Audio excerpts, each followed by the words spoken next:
you have an interest in horses and love learning more about horses, the horse industry, teaching, or even managing your own horse business, then you're in the right place.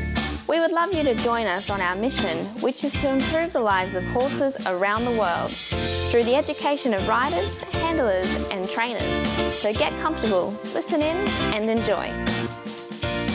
Today at Horse Chats, we're going to talk to Wendy Murdoch. Now, we've chatted to Wendy Murdoch quite a few times before, including a wide variety of subjects, like riding in South Africa, going on a safari and jumping position and riding tips. Today, we're going to talk to her about soft eyes.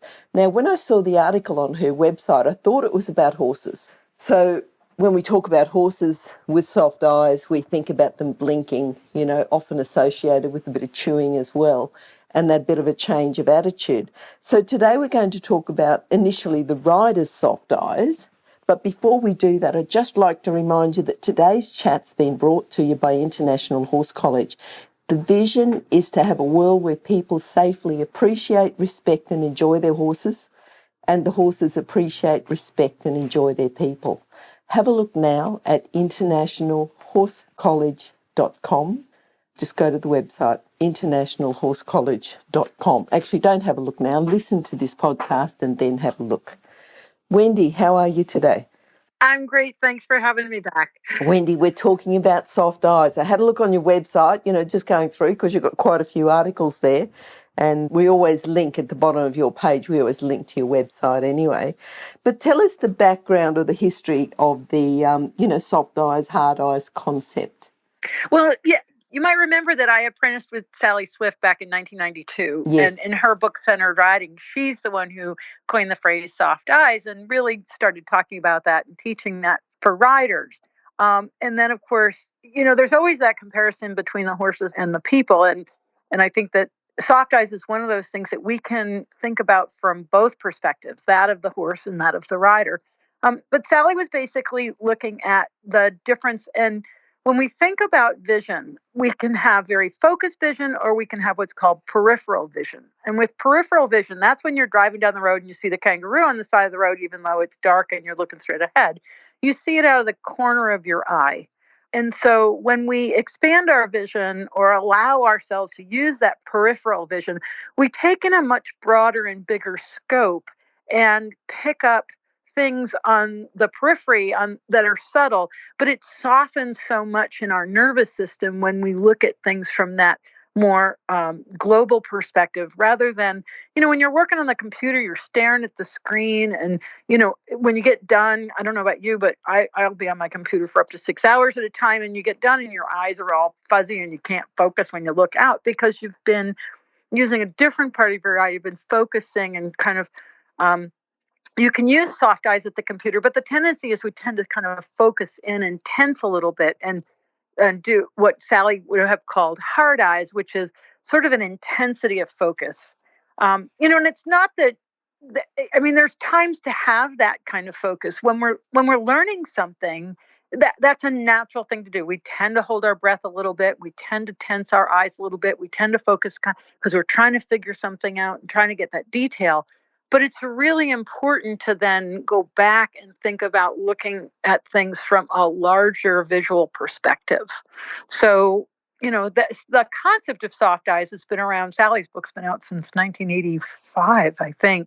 Wow, that's hard to believe.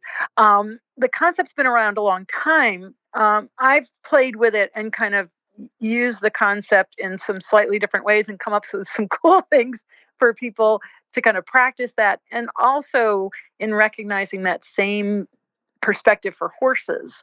So, with horses, everybody recognizes the horse that's kind of like deer in the headlights and a bit stressed and not blinking. And it was really interesting because I was at the International Society for Equitation Science in 2019 before the pandemic hit. And they were talking about recognizing signs of stress in horses. And one of the things that they said was that blinking is one of the best ways to see what state the horse is in, that they had looked at cortisol, they'd looked at heart rate variation, and there was another parameter, but they concluded that actually blinking was a better way to see whether or not a horse was stressed.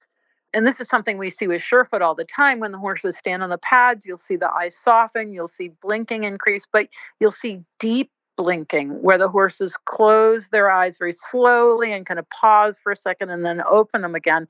And I've seen that for years now with Surefoot and recognize that's a great indicator of the nervous system calming down.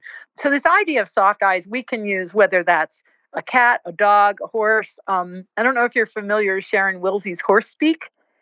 She talks about intentionally blinking when you're around an animal and that softening of your eyes and that blinking, and you'll get that same sort of response in the animals. And she's used it with everything from zebras to horses to, I think dogs and cats. I practice it with my cats. Sometimes I'll just do some deep blinks when they're kind of like staring at me for dinner.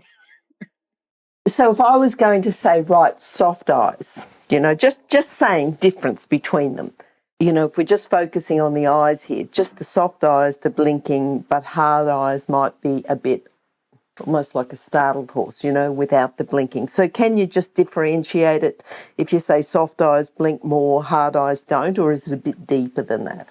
I think it's a little bit more than that, but I think blinking is a good indicator of relaxation in the nervous system. In other words, if you're not blinking, if you think of, somebody who has to go and do public speaking, they're not used to it and they get dry mouth and their eyes get really kind of fixed and staring, that would be hard eyes. And then soft eyes is really, it's about seeing a larger field of vision. So, a really simple exercise that people can do while they're listening to this is if you just are sitting where you can have the full length of your arm out to your side and just bring your hand and your arm straight ahead of you and just see your index finger and then look straight ahead, but gradually take your arm to the side and just notice that as you move your arm to the side, you can still see it. You can actually see it at a 90-degree angle to where you're facing, right? Where your arm's straight out to the side, only you're looking ahead, and you can still see your hand. And in some cases, you might even actually be able to take the arm a little behind you and still, while looking straight ahead, see where your hand is. And so that's increasing that field of vision or using your peripheral vision, the vision that's more to the sides. And as you do that, that softens your focus. It takes in a much broader area. There's a relaxation that occurs because it's an expansion. And so that's kind of what Sally was talking about with soft eyes. She used to do a really interesting exercise where somebody would be sitting on a horse and she'd start to walk past them and have the person say when they couldn't see her anymore. And of course, you can get actually behind the person sitting on the horse because of their perspective being above. You can actually get behind them and they can still see you without turning their head. Right? When you really get into that expanded vision of peripheral vision. So, when we think about hard eyes, we're kind of think of the person that's staring at the jump and, doesn't see that maybe they're in the warm-up arena and they're staring at a jump and they don't see the rider coming in from the side of them that might run into them, right? Because they're too busy focusing straight ahead, not really taking in this larger field.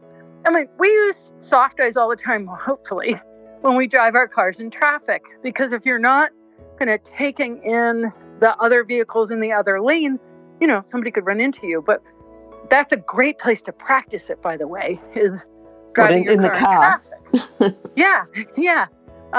Because when you get really staring, you're clenching on the steering wheel and you're staring at the car in front of you and it's heavy traffic, that's hard eyes. Yep. Soft eyes is seeing the spaces. I always love when I drive, I look for the spaces between the other cars instead of looking at the cars. And so that's another way to use soft eyes is really seeing where there's an opening, where there's a flow, rather than, oh my God, that car in front of me is going to slam on their brakes and I'm going to run into them. Yep. So just bringing that into, and I'm just thinking as a competitor.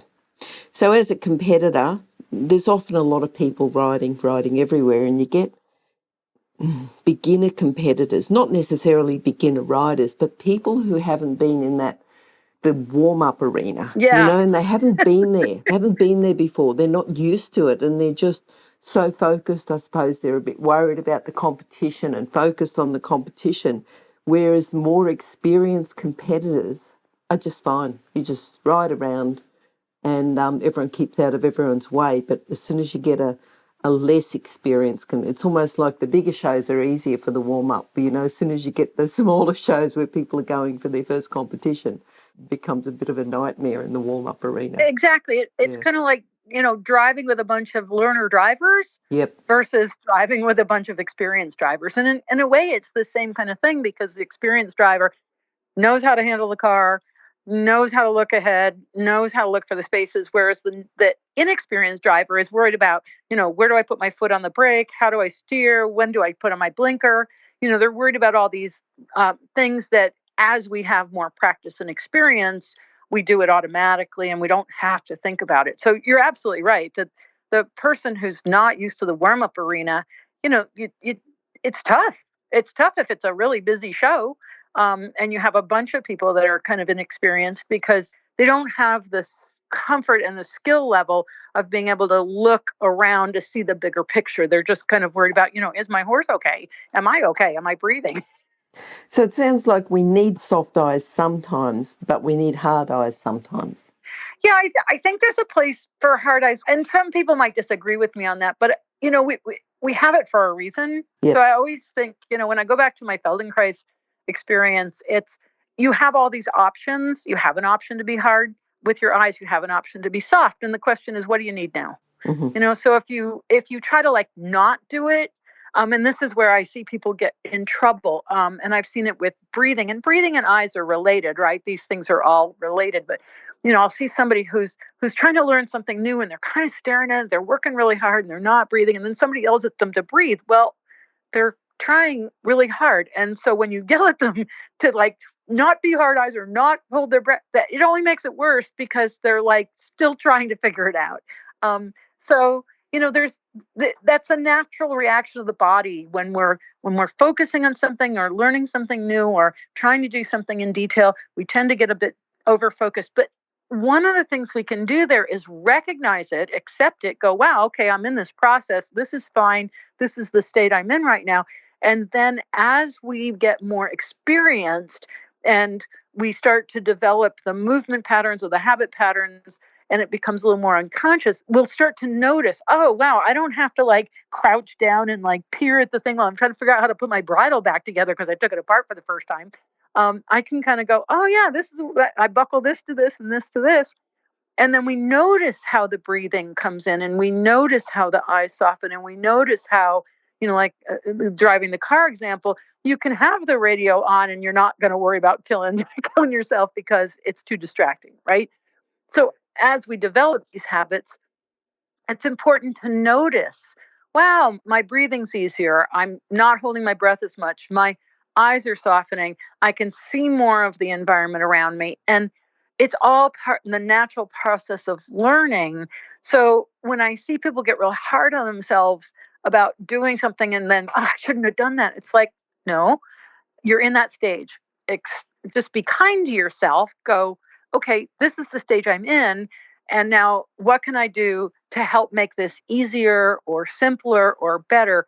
And, that's the same for our horses, that if we see our horses get in a position where they're staring and they're starting to breath hold and their eyes are a little fixed and they're not blinking, it's an opportunity for us to stop and say, no, wait a second, what can I do to bring this horse down a little bit?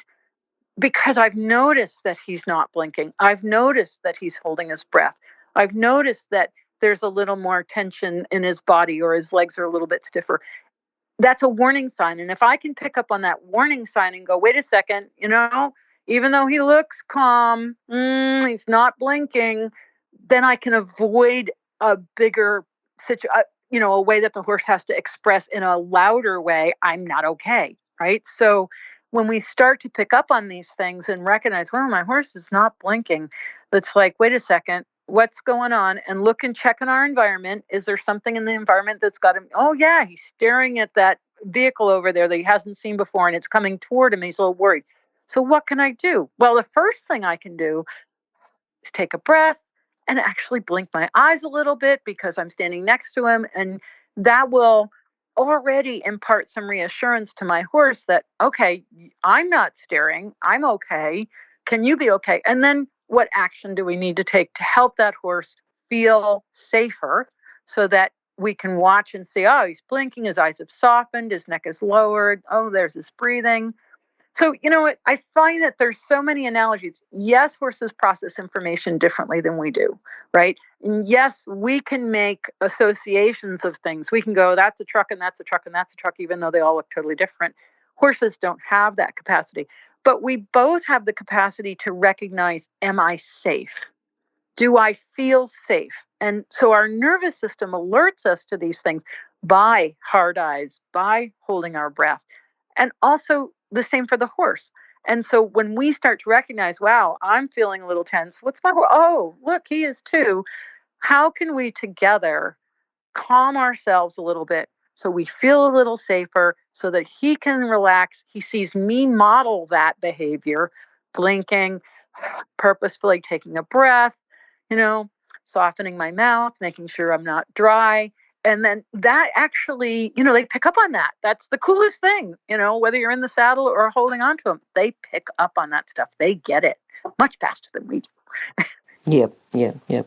What about, thinking from the rider's point of view, is there ever a time when you've got to tell the rider to sharpen up? The rider's got soft eyes all the time and you go, hey, wake up, is there ever that time? Have you come across, those, just talk a little bit Where about they're too relaxed? Yeah.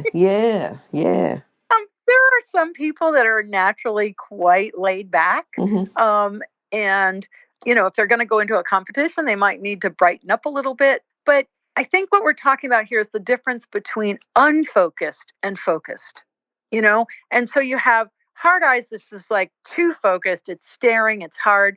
Soft eyes, you're taking in the larger field of vision, but unfocused, you're not there. And so you're just kind of like in la la land and there's low tone, you're not getting yourself organized and prepared. So, I always say, where's the middle? And I think that that's exactly what you're bringing up here is that, that unfocused kind of, you can think of like my classic example is like a teenage boy who's growing or, and they're consuming huge amounts of food and sleeping a lot, and they're not really up to speed on function because they're growing. And so that's a great example of sort of that unfocused kind of like, moment. So yeah, there's that middle ground of being alert, attentive, present, taking in your environment, seeing a larger picture so that you keep yourself safe. So Wendy, we've talked about soft eyes, hard eyes, and you've really expanded a lot, so that we can really got the picture there. But this whole concept, I know that you've got a really unique way of teaching riders to look up. So to me, I just think, well, there's like 3 fields of vision. Most of the time, especially if you're in the arena, you want to look around, be accurate, look at the letters, everything else. But then you also want to be able to look beyond the arena. So beyond the arena would mean that, making sure that there's no loose horses galloping next to the arena, that there's not a loose dog somewhere that's ready to walk across the arena. There's no car or truck coming that's about to crash into the arena. And actually we had a kangaroo a while ago that hopped straight into the arena and straight down the long side. Things like this that we've got to worry about. So, and also too, maybe just glancing occasionally at the horse, but the amount of riders that go around, it's almost like a focus and looking down, looking at the horse, and they're not riding accurately, they're not looking around, they're not looking beyond the arena. You've got a unique way of teaching riders to look up, so you don't have to yell, look up anymore. Tell us a bit about that, and also how you came to it, like a little bit about how you came to it. So, we don't look at our horses to make our instructor miserable, right? I mean, we're not, that's not the intention of looking down. A person's our number one sense is our vision, is our eyes, right? And so, when we're riding, we want to look at the horse's head and see where it's at. And we tend to look down, or we're trying to gather some information. And so we tend to look down, we tend to look at the horse's head. The problem with that is when you drop your head down like that, you actually put your horse on the forehand because you take your 10-pound head, 10 to 20 pounds, and you've dropped it forward. And so now you've created tension in your back and you've put the weight forward. And so that actually does affect the horse. So we're looking down because that's our primary sense. And what we really want to do is be able to feel our horse, right? That's, good riders can feel what their horse is doing underneath them. But that's not our primary way of gathering information. Vision is our primary way. So quite a number of years ago, I went to the evidence-based horseman workshop with Martin Black and Dr. Stephen Peters, and they were talking about horses' vision. And as they were talking, they pointed out that the horse's pupil is horizontal. And, we all have looked in a horse's eye. We know that at one level, but we hadn't thought about, well, what is it like to see when you have a horizontal pupil? So, after that workshop, I thought, it'd be really interesting to help people understand what the horse's vision is like. Because when you understand that, you understand why horses shy in the corner. So I made some glasses and I taped plain glasses and I taped off a space so that there was just a slit for people to look through. And I would take these to my clinics and I would put them on people and I'd say, okay, this is what a horse is seeing. They've got horizontal pupils. And then if you're wearing those glasses and you want to see down close to you, you really have to turn your whole head and shift your head over to the side because you only have this horizontal pupil and you have to line it up with what you're trying to see. Well, when you think about a horse with a 40-pound head at the end of a 3-foot lever arm, his neck, and he's trying to see something close. And what we know is with horses, right? They raise and lower their head to shift their depth perception, to see things far off and see things close up. But if something's on their side, what they have to do is they have to tilt their head and cock it in a way to see, like, let's use the corner of the arena, for example. Say there's a barrel there that they haven't seen before. They have to tilt their head and cock it to try and line up their eyes to see what this object is. And when they do that, they're not in a vertical balance. And so then we as the rider are trying to make the horse get in the corner. We either trying to pull him into the corner or kick him into the corner. And then they go, wow, somebody kicked me. And so it must be the thing in the corner. It bit me. I don't want to go in the corner anymore. Because in my experience, horses don't necessarily associate the pain they experience with the thing that caused that pain. And my illustration of that was one time we were doing a test with Surefoot at a university. And at the time, I didn't have my nice foam slanted pads. I had wood slants that someone had made for me. And this horse, we were about to put a pad underneath the front foot while she was standing on the wood slant behind. And as we approached, she slipped back and the wood slant hit her in the cannon bone. But what she saw was the pad near her front foot. And so then she was afraid of the pad. She didn't associate the pain with the wood slant on the back leg. She associated it with what she cocked her head and saw near her front foot. And so we spent some time and got her over that and got her to recognize it's okay, nothing's going to hurt you. But it really made me see that horses may not necessarily associate the pain with where the source was, but with what they may have seen at the moment when it occurred. So going back to the example of the horse going into the corner, they're trying to line up their eyes. They're trying to see what that is. They have to cock their head. And then something happens that is like the rider trying to make the horse get out in the corner, whether they use their leg or maybe a stick. And so now the horse associates discomfort with the thing they're trying to see. Now, this is my theory, but I've seen enough experience with this to see that it holds up a bit. I just haven't, I haven't done any research behind it, but it's a really interesting theory to think about, because what that means is that when we recognize how horses see with these horizontal pupils, we start to change the way we think about it. It's like, wow, my horse can't really see what that is. He's trying to see what that is. What if I stop and give him a moment to explore so that he can adjust his eyesight, see the object, touch the object maybe with his whiskers, recognize it's not going to bother him, and make sure that there's a safe space on the other side of him as opposed to trying to face him straight into it. And now he can be okay with what's going on in that corner because he's had the opportunity to investigate and go, no big deal. So that was the intention behind the glasses, was to put them on people and have them see the way horses see. And so, I mean, went through years of evolution. I was I've worked a few times with a place where they have disabled veterans, and you have to be 80 to 100% disabled Marines that have come back from the theater, and they have disabilities. And this one gentleman I was working with, he couldn't focus. He was hyper nervous. He had a cane. He couldn't walk on his own.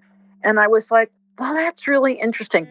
And so I pulled out my glasses that had the limited vision, and I gave them to him, and he got quiet. And then he got a headache. And I was like, okay, that was too much. So I had him hold the glasses a bit away from his face and look through them. And then I had him go through my balance trail, which is all the Surefoot pads where you have to deal with the unstable surfaces. And it was so shocking because suddenly this guy remembered doing martial arts prior to his service, prior to his injury.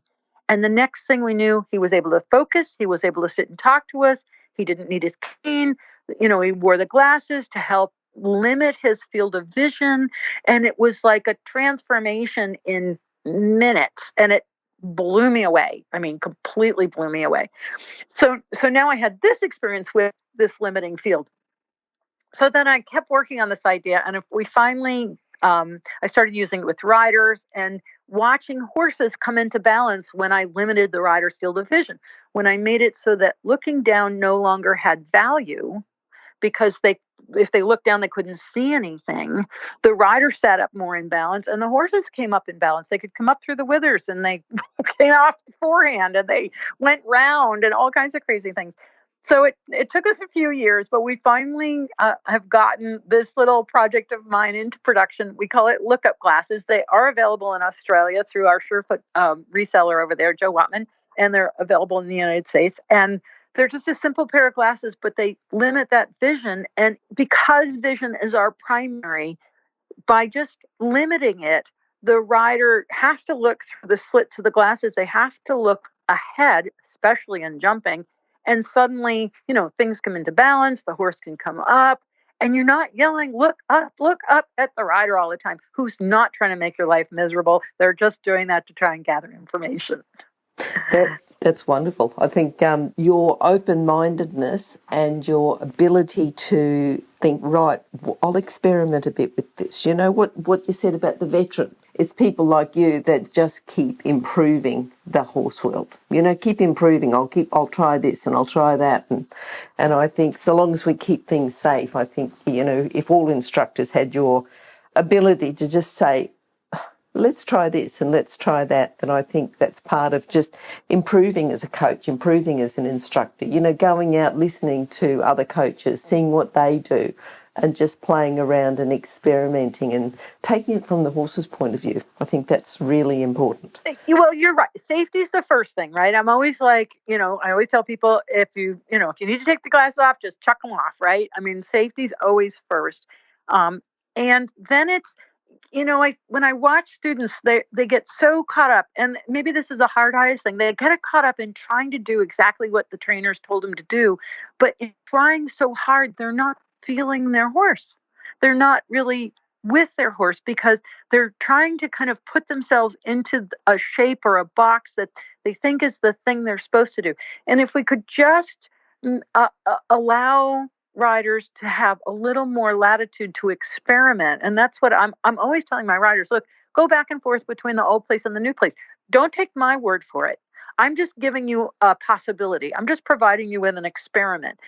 So how does your horse respond? Does your horse go better? Do you feel more secure? Does it feel easier? And so when we kind of get out of the rigidness of teaching, and unfortunately, I think that comes from the military, which was absolutely necessary at the time because of, you've got a job, you've got to go out there, your horse is your vehicle, he's got to carry you, got to make sure you take care of him, and you're teaching men, young men that were very fit. When you think about the cavalry here in the United States, they were young, mostly farmers, they were really athletic, but they were too rigid. And so they came up with a system to teach riding to kind of break that down, to break down the stiffness and the rigidity, to get them to ride more in balance. But the population's changed. Now we're looking at mostly adult women that are riding now. And when we try to impose those sort of rigid uh, uh, instructions on women, they're looking for relationship and partnership with their horse. And if they lose that, then they're losing the thing that's in most cases the most valuable thing. And when they're trying to put themselves into a box that someone said this is how you should sit or this is how you should ride, but it's not taking into consideration their crushed ankle or their funky hip or their arthritic hands, then they struggle and they get it can be very self-defeating because they feel incapable because they can't fit themselves into the box that people are telling them they should be in. But when we give them permission to experiment and say, as long as it's safe, right? You do this quietly, maybe start off your horse first to experiment how that works, then on your horse standing still, then on your horse at the walk, but give them the opportunity to experiment and explore. Now we're talking about a conversation between that rider and that horse. And the horse becomes the feedback. If I put my weight here, how do you hear that? What do you do? Oh, you kind of leaned in on that corner. Okay, so now where do I need to be that helps you be more upright, that helps you have a better balance? And so now we're into a dialogue, a conversation, an exploration in partnership and in, cause and effect so that we can see, when I do this, this is what you do. When I do this, you do something else. And so I just really feel that that idea of as long as it's safe, you're on a quiet horse. You wouldn't do this on a young, fractious horse that's never been sat on, obviously. But on a quiet horse where you can experiment and take your time slowly at first to get sort of the lay of the land, to get the feeling of when I put my rein over here, how do you respond? Oh, you brace against it. Oh, well, what if I do this? Oh, you soften when I do that. Instead of trying to do what somebody else imposes upon us as what's correct. And so, every body is different and we all have to find that point of balance that's our point of balance, not someone else's point of balance. And, so often when I see, a little tiny woman with a short thigh taking a lesson from a tall man whose leg is going to be completely different, it doesn't match. And she's not going to be able to do what he does. And she doesn't have to. She has to do what her body can do in relation to that horse. Does that make sense? Oh, absolutely. Absolutely. Wendy, the whole, what you just said, it just sort of embraces your whole philosophy about teaching, which I think is just good. People like you, I just think, good, open-minded and ready to experiment. Yeah, so, people can embrace that philosophy. And as you say, keep everything safe. You're not going to do it on a young, fractious horse. But when you've got a reliable horse that you're with and you can just experiment a little bit, I think that's absolutely great. Great. But Wendy, look, before we go, last time we chatted, you talked about the safaris in Africa. Now, I know that, the world's sort of turned upside down the last couple of years with COVID, but tell us what you've done since then. Did you went on one last year, or just tell us a little bit what you're doing with the safaris? Sure. So we were supposed to go in 2020. We actually had two groups, riders for back-to-back safaris, because each safari is 9 days. And so we had to move it. We moved it to 2021.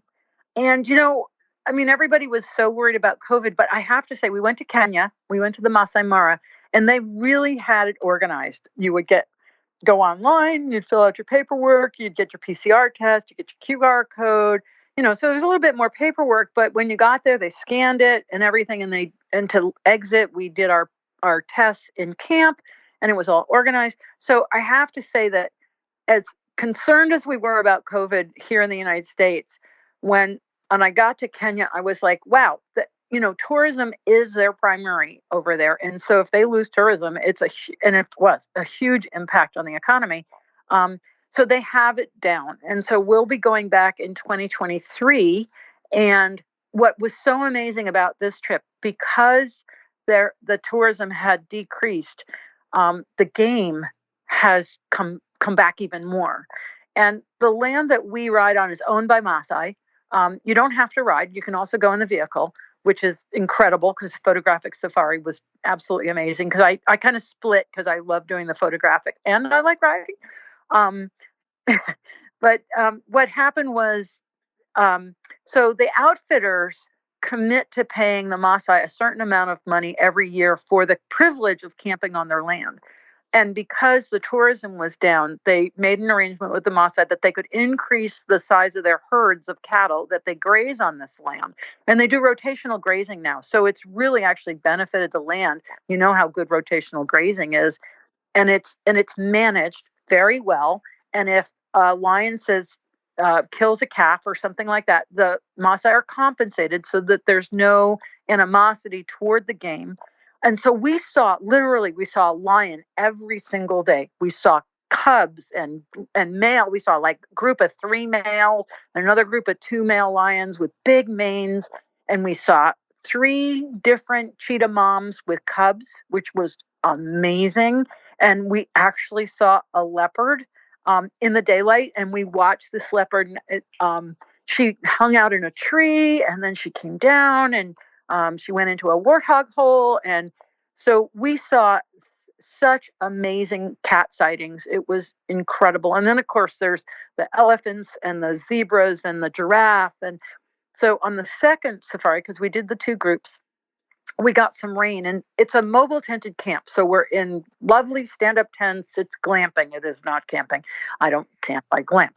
But we got this really big rain. And so we decided to not move camp because where we were going, it was going to be quite muddy if we went right away. So we stayed an extra day at my favorite camp, which I call Lion Camp, because there's 2 prides of lions that are at that camp. And we drove out in the morning, and they had just made a kill, and we watched a hyena and some silverback jackals and an eagle all come in to get parts of this kill, and the eagle flew away with a bit of it, and it was amazing. And then we moved to our next camp, and we went in search of the migration because it was October, and we got in the vehicles and we drove into what's known as the Mara Triangle, which is a little even more wild, if you will. And we drove down, and it was astounding because the rain, the wildebeest, the gnu's, they follow the rain, and they had moved off for our first safari, but they had come back up into the Mara for the second safari because of the rain. And we got up on top of this knoll, and we looked out. We were looking at over 1 million wildebeest. It was amazing. Wow. It was like amazing, just black dots everywhere you saw. And we went down and drove through it, and it was just astounding. So, you never know what you're going to see when you go there because of the rain, because, one day to the next, it can be entirely different. But, the game that we saw was just crazy, just amazing. And they've gotten more horses our outfitters have gotten some new horses. They just brought, they got a Palomino quarter horse now, and they've got 2 Appaloosas and some bigger horses. They just brought 2 horses up from South Africa. So they're always improving their herd. They're always looking, for newer horses. And of course, some bigger, more stout horses. They have some what's called Boaped crosses. Boaped is a South African breed, really tough and sturdy, hard feet. And they've crossed them with some Friesians, so they have some nice size to them and lovely rides. Yeah. Yeah. So, wow. Really amazing. Wow. Just that. And look, if you want to, this is for the listeners, if you'd like to know more about the safaris, just go and have a look at Wendy's previous chats. I think, you'll go back. Just go to horsechats.com, search for Wendy or search for Murdoch, and you'll see all those chats and links to the safari. I think it was number 5, I think, number 699. Or just, go to iTunes, go to wherever you're listening to the chats, and look for number 699, and we talk about horseback safari, which is just unique, brilliant. So thanks, Wendy. Thanks for chatting today, and thanks for chatting to us about the safari, and I look forward to you coming back and chatting to us again. It's been wonderful to talk to you. Thank you. Yeah, it's great to catch up with you. It's been a while, so thanks for... Thanks, Wendy. Bye-bye. Take care. Bye. If you've enjoyed this chat, then please comment, rate and subscribe. If you'd like any changes or recommendations for guests, then please contact us through horsechats.com. And while you're online, have a look at the government-accredited courses at internationalhorsecollege.com. Registered Training Organisation 31352. Remember that our comments and instructions are general in nature and do not take into consideration your individual horses or your individual ability and circumstances. If you enjoyed this podcast, then please leave your comment below.